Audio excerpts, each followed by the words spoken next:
Hello guys, my name is Anna and I vlog daily from Ukraine since the start of brutal Russian invasion. So if you want to know more about real life in my country during these challenging times, you support Ukraine, please subscribe. That is the easiest way to demonstrate your solidarity and spread information about Ukrainian resilience and Russian war crimes.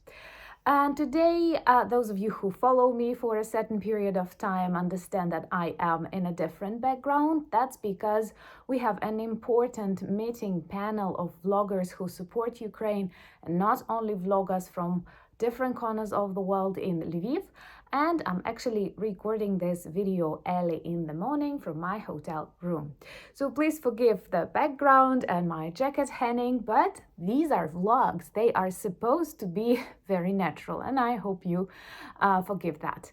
And I woke up to beautiful news, and these are explosions next to DOMODEDOVO.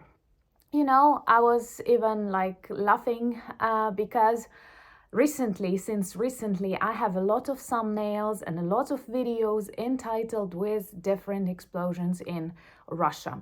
And I felt like soon it might be a typical weather forecast. Fires and explosions in Moscow. To the left of Krasnoyarsky Krai, some bombings.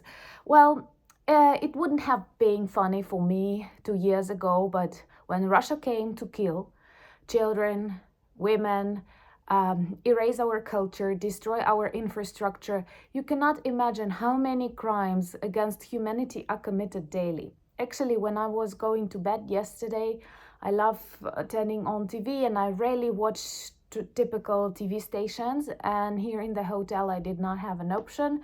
And I watched a documentary about Ukrainian police rescuers who are saving people, wounded people from front zone cities. Guys, I was crying like 10 times because the level of evil and how many elderly people are suffering, those that cannot escape, for example, or those who have some serious health issues, and how these guys are saving them under shellings.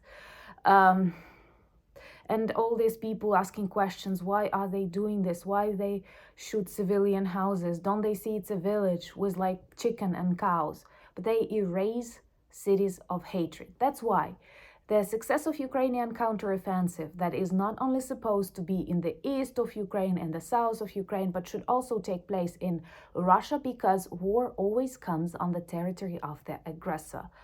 And Nazis were won when they capitulated in Berlin. So I hope that one day Putin and co, before traveling to The Hague, will capitulate and we will see that in Moscow. Because if it finishes in something frozen, in something like neutral, it is not going to be a victory and we will be under danger again. So coming back to this beautiful night events, there were lots of drones flying, and let me know, would you like a separate video on Ukrainian army of drones, because I'm reading a lot about this, because I consider it to be a true phenomenon of this war.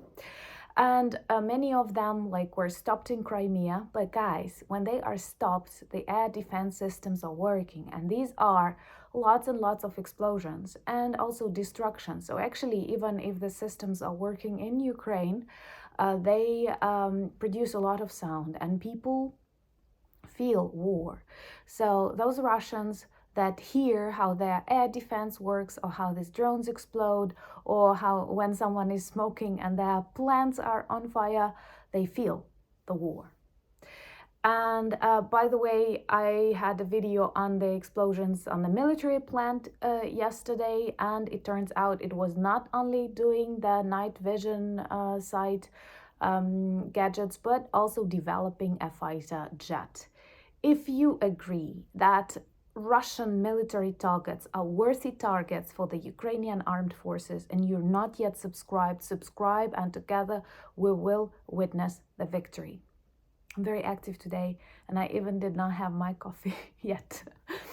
So these are the news about DOMODEDOVO. So DOMODEDOVO is one of the main and the busiest airports in Moscow, in the heart of Orkland, close to Kremlin Goblin. Even if he is hiding in bunker, Moscow is anyway associated with him and with the heart of Russian Empire. Monstrous. So they have two airports, Sheremetyevo and Domodedovo, and actually two of them were not working yesterday at night. Lots of flights were postponed, delayed, stopped because of the dangers. And all of that gives a very good informational campaign for Russians to see that they are actually losing the war. That this special military operation is a total failure, starting from the idea of blitzkrieg and finishing with explosions in Moscow, close to Kremlin. And the huge territory was set on fire. This is something like an auto service, or I don't know exactly, but once again, 1,000 square meters. That is a lot of smoke, a lot of fire, and some explosions were heard before the fire started. It's very likely that Russians will say once again, someone smoked. Well, it's good for us, perhaps, because I don't care what was the reason, the consequences and results are important. -1 military plant in Russia sums up. If you agree, like the video and subscribe. Also, it is important to recognize that Russia is just like Soviet Union. They are hiding the truth. They are always hiding the truth. They were hiding the truth about Chernobyl, which is even greater catastrophe than the explosion itself on that nuclear plant. Why? Because people did not know how to act properly.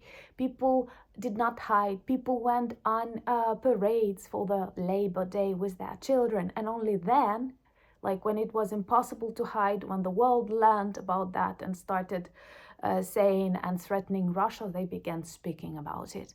And just the same, there are lots of explosions. By the way, I've read an article that this year they have more explosions in the last 10 years, more explosions than ever.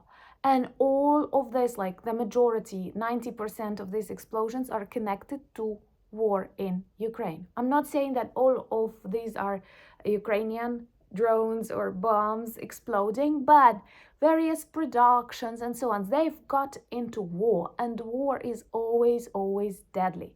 But in case with Ukraine, we did not have a choice. We are protecting our land, otherwise there is no us, and then more evil spreads to the world. But for Russians, they always had a choice. They still had a choice. And you know, when many people advise, like, you have to negotiate, or you have to, come on, this war can end really quickly, with Russians running away to their swamps.